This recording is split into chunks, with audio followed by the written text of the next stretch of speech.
আমার সম্মানিত পিতা আল্লামা সাঈদীকে অন্যায়ভাবে ওই ট্রাইব্যুনাল থেকে ফাঁসির রায় দিয়েছিল। ওই ফাঁসির রায়ের এটি হলো এই অনতি বিলম্বে ভারত থেকে শেখ হাসিনাকে ধরে আনতে হবে।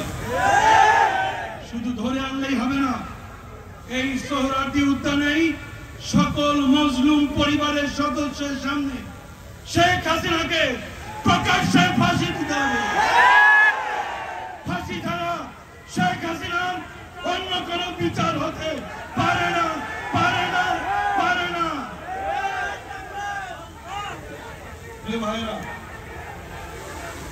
ভাইরা, 2010 সালের 29শে জুন জামাতের নিরীহ নেতৃবৃন্দকে তথাকথিত যুদ্ধাপরাধের মামলায় গ্রেপ্তার করে কাউকে 10 বছর, 12 বছর, 13 বছর কারাগারে আটকে রেখে তাদেরকে পরিকল্পিতভাবে হত্যা করা হয়েছে।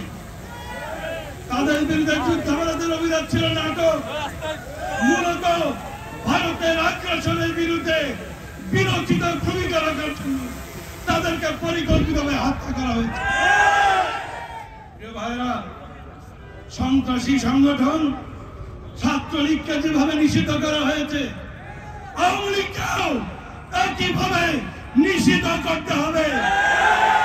মনে রাখতে হবে, মজলুমের জালিমের প্রতি দয়া দেখানো, মজলুমের রক্তের সাথে বেঈমানি করা।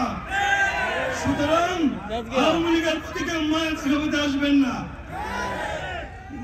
আমরা অত্যন্ত শোকাতুর অবস্থা স্মরণ করছি।